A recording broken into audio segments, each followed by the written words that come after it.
we were worried about the team going to Miami where they've struggled against the quarterback that they've struggled against. And whatever's going on in Miami, be damned. I mean, they did overcome those hurdles and they did win. I heard Joe Murray and Dan Livshatz talking about this last night. In their estimation, Drake Maye had the best performance, and I don't think this is patently false in any way, that Drake Maye had the best performance of any quarterback in the NFL on Sunday. Hardy's guy might have something to say about that. Yeah, Jared Goff. But just the idea that Maye could be in that conversation is a very positive one. Much to your chagrin. That's right. I'm not a big believer in Jared Goff, but credit where it's due. He had himself a nice day. It's all Ben Johnson. Whoops. Go ahead. Listen, all Johnny Morton. He's a genius. The fact that he's even in that conversation, to me, has to be very exciting for Patriots fans. And to me, you can't help but notice the way the offense changed last week and the differences there and how it helped Drake Maye be in that conversation. The fact that they were able to run the ball, to me, is number one. 4.2 yards per carry versus 3.3 in week one. It might not sound like a massive, massive difference, but it changed everything for them. He had half the number of pass attempts in week two that he did in week one. In week one, he led the NFL in dropbacks, 53 drop, more than even Josh Allen. And in week two, that number was decreased significantly because they were able to run the ball. I also really like some of the schematic stuff that they did, which was different. And again, they had the opportunity to do it, so maybe they would have tried this in week one, but it was much more zone running. It was a lot of stuff they did last year. It was a lot of West Coast offense. And so I think sort of the unsung hero of that game on Sunday was a guy named Thomas Brown, who is the pass game coordinator and tight ends coach for the Patriots now. If you remember all the crap the Bears had to go through last year in terms of their coaching changes, he was quarterbacks coach, then offensive coordinator when they fired the offensive coordinator, then they fired the head coach and he became interim head coach. Oh, yeah. Very well-respected guy, has a West Coast background. Worked for Sean McVay for a number of years and understands all of this stuff, the zone running, the bootlegs off of it. They have a quarterback whose game meshes with that type of scheme really, really well. It hasn't been what Josh McDaniels has done. He's had Tom Brady and Mac Jones. He hasn't had a lot of guys that really fit that scheme. And so having somebody like Thomas Brown, and they have a couple other coaches on the staff who have some West Coast background as well, but just because he's this pass game coordinator guy, my understanding is he's actually run some of the run game meetings. He wears a lot of hats for this Patriots offense. I think you really sort of saw his influence on Sunday, and it'll be interesting to me to see if they're able to continue with that same sort of style moving forward here, because clearly Drake Maye looked way more comfortable being able to do that sort of stuff. Okay, so just as a meta thing, look, there are guys that, like, Patrick Mahomes isn't fast, but he runs. So this is what I'll ask you. You mentioned, like, Brady and Mac Jones and stuff. Mac Jones was fine on Sunday. But in the NFL today, do you think that and you don't like Jared Goff, who doesn't run, do you think that you can win a Super Bowl with a quarterback that doesn't run? If the situation's right, I think you can. Okay. I do. Yep. Would you draft a kid that couldn't run? If he was a great pocket passer, but he couldn't run, would you draft him? I probably wouldn't. I wouldn't be. It would depend on where it was. So I guess that's how I would qualify. America. That. Would I draft right Jared Goff? Good old USA. If my team needed a quarterback in America, in these land of the great free United States, would I take him in the second round if I needed a guy and I said, you know what, it's a second round pick. If it doesn't work out, it's not the end of the world. We're not going to invest our entire future in this guy, but let's get him in. I would be willing to do that even if he's not a runner, the way Goff is really not a runner. Okay, well, I mean, I'd be willing to do it if he is like elite, like this kid slings it like no one else. He can't really move, but out of the pocket, he's the second coming of you name it. Yeah, I would take him anywhere, but it just limits so much what you can do, and also with the way the NFL is now with these pass rushers, you have so little time in the pocket. Generally. You don't understand how good he is. This kid that I have conjured up in my mind. No, real gunslinger. Yeah, I understand what you're saying. You just whip it. Big arm. Yeah, big arm kid. You're talking like a Jeff George kind of guy. I understand what you're saying. But I think what's interesting is, like, these guys don't even get to the draft without having that skill. You know what I mean? They get weeded out probably by the time they're in high school. Mac Jones didn't. If you can't run, he didn't. No, you're right. You're right. So he's one of the few. But even Mac Jones, I'm not going to tell he's an athlete. but he's I think more athletic than he gets credit for. He had like this same deal with Drew Brees, who was supposedly a world-class youth tennis player back in the day. Mac Jones, I don't think was quite at that level, but was a pretty accomplished tennis player. So he wasn't unable to move. Right. But Drew Bledsoe, I don't think would really work these days. The only reason I brought it up is because the offense that you described, and not being a McDaniels type offense, requires a quarterback that can move. Like that requires the threat of him moving. Yes and no. Jared Goff ran that offense with Sean McVay and got to a Super Bowl. Okay. Right? So it's the booting, it's the rolling out. Like, you're not outrunning people necessarily when you're doing that. You're getting the defense going one direction, and then you're reversing field. And so a lot of times you're just kind of free out in the open, field behind the line of scrimmage. But you can do it with guys that are less than elite athletes. Is how it would work. I mean, yeah, and he's got Stafford now, so Stafford isn't any danger to anyone but himself. So, that is a good point. All right, how'd the offensive line hold up? It looked good. Yes, it looked good on Sunday. Yeah, I thought they did really well, and it's only 2 weeks, and so I don't think anybody should be necessarily taking victory laps.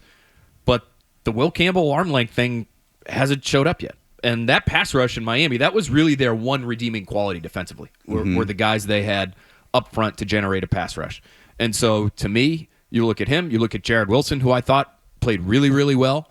The left side looks like it's got a very bright future. And I look at especially, some of the stuff that happened with the running back, right? TreVeyon Henderson, we all thought was going to be this great pass-protecting back. Five touches last week? He wasn't, and I think the fact that he struggled in pass protection sort of hides the fact that the offensive line had the kind of day that it had. Because you look at the stat line, and Drake Maye was sacked whatever it was, 3 or 4 times. You say, okay, sort of an average day.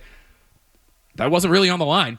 If the running back isn't holding up his end, it doesn't mean the offensive line wasn't doing pretty damn well. And so you look at some of the numbers, and again, it's a short sample, but some of the stuff, according to PFF, and I think they do a decent job when it comes to tracking pressures and hits and who's responsible. Not perfect, but I've talked to players who have told me, no, they do a pretty good job. So I'll look to them every once in a while, and they're either in the top 10 or hovering around the top 10, top 12 in things like pass protection grade, pressure rate allowed, and last year they're at the bottom of the league. They're in the bottom 3 in those categories. So that line, it looks like, again, through 2 games, has been upgraded to the point where they can allow a young quarterback to have success, which was not the case last year. Okay, have you congratulated Stephon Diggs for the upcoming job? I have not, but he was, because you had a bit of a kerfuffle with him. Kerfuffle, yes, that's a good word for it, I guess. No, I haven't, but it was mentioned to him, I think, a couple different times. In his scrum with the media. But maybe yesterday. you. And this is something where you it's think like, I should do that? Yeah, you go up to me and like I don't think hey, he really... I've got like 5 kids of my own. It's like I can relate, and you guys can talk about childhood. I was in the music industry, like you're like the baby mama. Like you were in the. That's you right. Were in the, That's you were right. in the You've music got industry. so much. You've got so much in common. That is true. I hadn't thought of that. No, you guys are right. Okay, well, I'll try to do that, and I'll let you know how that goes. I'm sure he really is wondering why I haven't congratulated him on that yet. It couldn't hurt to be kind. That's all. It couldn't hurt to be kind. Jesus, Phil. You mentioned TreVeyon Henderson, like his struggling in pass blocking. That sounds like the kind of stuff that gets coaches pissed. I mean, that sounds exactly like something that gets coaches pissed. One of those things that fans don't really pick up on that coaches hate. Do you think this could end up affecting his playing time? I know it's one game, but do you think if this continues, it will affect TreVeyon Henderson and what he does with this team and how much of it he does? I think it could. I do, especially since they have 2 more capable backs. Obviously, Ramondre Stevenson, but if you wanted to sort of maintain Stevenson's load without putting too much on him, if you decide, okay, we just aren't ready to have TreVeyon Henderson out there all that often in passing situations, Antonio Gibson is a perfectly suitable NFL experienced guy who's played in passing situations all the time. So didn't we see the beginning of that, though, last week? I mean, how many touches? 5? They only threw to him twice. I mean, and 2 targets, 3 carries. I mean, if that's not phasing the guy out of the offense, who is supposed to be a big part of it, I'm not sure what is. And he only had 19 total snaps. Now, I think this does get to, in some way, back to the overall game plan, and this includes, Pop Douglas is sort of in the same realm of this conversation where we're talking about why guys don't play very much. that certainly could have been related to the holding penalties. He had 3. He's been getting credit for 2. It was 2 offensively. Then he had another on special teams. So that's rare. It's like the golden sombrero of football. But 19 snaps to me is more indicative of we wanted 2 tight ends on the field. We want to run the football. We want to establish that we're going to be a balanced offense. This is what we're going to do. We're not going to get away from it the way we did last week. So we're going to get our big people on the field, and we're going to try to cram it down their throats. That's not really TreVeyon Henderson's game, right? If that's your game plan, which back are you going to put out there if you're Josh McDaniels? It's probably going to be Ramondre Stevenson, who's 230 pounds as opposed to 205, which is what Henderson is. So I think that's part of the reason you didn't see as much playing time from him. My guess is this week, if there are more passing situations, if they find themselves in 3rd and long more, if they're trying to come back, if they're down 2 scores, my guess is he's such a special talent and they know it. I don't know if they'll hold one bad game against him and say, we just can't have you out there, because they're hurting themselves if they do that, if they're in those types of situations where they need to throw the ball. Okay. If they find themselves in kicking situations this week. That'll happen. Yeah. Yeah. I mean, think? You heard it here first. The extra points were obviously the issue. The field goals weren't. But has it been a concern? I know Vrabel went out of his way, giving Borregales the game ball afterward and saying, I had every faith in you to send you out there, which when you look at situationally in the game, you wonder if he was being completely honest with his assessment of Borregales and how everything was treated there. But what's the feeling? Because if they're going to win this or any other game this season, you can safely say they're going to be close games, and every point is going to come at a premium. The problem is they're sort of pot committed on this guy now. I mean, I don't know. I haven't done a whole lot of free agent kicker research. I don't know who else is out there. The guy they had in camp all summer with Borregales, Parker Romo. Suffice it to say, okay. There's kickers out there. There's always some 40-year-old guy that with 20 years of experience that they can bring in that generally is better than the guy they're replacing. So that's true. The one thing I would say, just to push back on that a little bit, is they do care about these kickoffs now. And so the 40-year-old guy oftentimes doesn't have, Nick Folk, for example, doesn't have the leg to do the kickoff thing.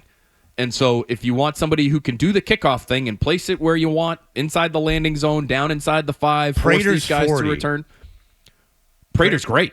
Yeah, and he's 40. He's never been without a job. Yeah, all right. Nitpicking, but you're talking about old guys, and you're saying they can't do something, and I'm telling you Prater, and that's facts. He's and now telling you one old guy. Why are you so sensitive about old guys not being able to do anything? Because it's called gaslighting. Good gracious. No, I'm just kidding. All right, so you're saying that they're hamstrung because they used to pick on the kid. You're probably right. There's probably somebody out there who could do a better job. I'm obviously kidding. But I wasn't yes, at first, but no. They spent a draft pick on the guy. To me, that's why he made the team. I thought Parker Romo was a little better. It wasn't a crazy choice to pick Borregales over Parker. I probably would have gone with Parker, all things being equal. But you spend a draft pick on the guy, you want to make it work. And so they're trying to make it work. And I think it's been really interesting to see how Mike Vrabel handles somebody like him. Penalty and 2 missed extra points. That guy gets a game ball because he bounces back, I guess, with a 53-yard field goal. Again, then followed that up with a penalty that put the Dolphins on the 40-yard line in a close game. So he gets a game ball. This is interesting, the head coach's psychology. He gets the game ball, and the quarterback, who was the best player on the field probably for either team, who you don't win without, is just sort of sitting there clapping for everybody else who got a game ball. And maybe it's a confidence thing, and he wanted to get the kid's confidence up in front of the team or something. But with those extra points, it got into a national discussion about how these kickers that are generally, except for Sebastian Janikowski, these kickers that are top picks or that drafted at all, tend to struggle. And then it brought back. Do you remember the kid at Michigan that Jim Harbaugh kept praising? He was a starting kicker for them as a freshman. He was their kicker for 4 years. Quinn Nardine, I think. Yeah, Quinn Nardine. Yeah, and Jim Harbaugh couldn't stop praising him, and he flamed out in the NFL. He was here. Yeah. He thought he had won the kicker job. This was an interesting story. So he thought he had won the kicker job. They kept him on the roster, I think because Belichick didn't want to put him on waivers and have somebody else pick him up. So he did a press conference the next day talking about how proud he was and that, how happy he was to have won the job. It turned out Bill just didn't want to. I think it was Nick Folk. I think he didn't want to guarantee Nick Folk's salary for the full season by having him on the roster week 1. So he released Nick Folk knowing he was going to bring him back. brought folk back about a week later. Nardine, I don't think has been seen or heard from since. This was the guy that Harbaugh, I think he slept over his house to make sure that he had committed to Michigan. There was like all sorts of crazy stories about Harbaugh's love for the guy. But but during his career at Michigan, he wouldn't stop. Like, he praised the kid like he was, an inside linebacker. Like, he talked about the kid like. I see what you're saying. He's like glowing praise. No. That's not even. I'm not even making that connection. Even though I understand what you're doing, it's more that even like these kickers that you heard about in college flame out in the NFL. It is interesting what happens between, because those are pressure kicks. Sure. I mean, you're in Big Ten games in front of 100,000 people. It's not like you haven't done it. You're against, I guess if you're afraid of a kick being blocked, you're against elite talent. Like, you are, it's just why that doesn't transfer to the NFL is a very strange thing. And there's, a list of guys that have been drafted that flamed out. While all these undrafted free agents become... You're right, because all the other excuses on the game, it's like the speed of the game and the size of the guy, like that part of it doesn't change. No, and the pressure doesn't change, because I'd argue, like, I'll throw a team out there, like, if you're kicking for Alabama in a national championship game, the blowback if you miss that kick is greater than if you miss a kick in an NFL game. Short of the Super Bowl, like, you're... the kicker in Buffalo during the Super Bowl against the Giants. Scott Norwood. Short of that kick, those Alabama fans, like forever you'll be remembered as the kid that missed the kick. I'd much rather miss the Super Bowl kick, quite frankly, than an Alabama kick in a national championship game. No. I mean, you hear those callers to Paul Feinbaum, they're psychopaths. They are. You're right. I agree with you wholeheartedly there. I don't know why that is. And I wouldn't say, listen, I know a lot of people out there probably would love to give up on Andy Borregales right now. I would just say, guys, young kickers tend to struggle early. And we've seen two guys here struggle early in their careers and eventually fix it and become really good. So Vinatieri struggled early at times. Yeah. Steven Gostkowski struggled early at times, did not always have the confidence of his coaching staff. And so I think this is probably why Vrabel's treating him the way he is. He just wants to sort of if you can get through this and come out the other side, maybe you do have somebody who can be a consistent guy for you. All right, we will talk about the matchup coming up on Sunday at home against the Pittsburgh Steelers and Aaron Rodgers, who will be in town. You'll feel it when he gets here. Yeah, like he'll be in your vicinity. His aura. Yeah, oh yeah, it's a vibe, baby. It's a vibration in the air. You'll feel it. Yeah, everyone's saying aura now. That just became a thing. The kids are saying aura these days. The kids are saying aura. That's right. For all the latest from the Sports Hub, download the app at 985thesportshub.com.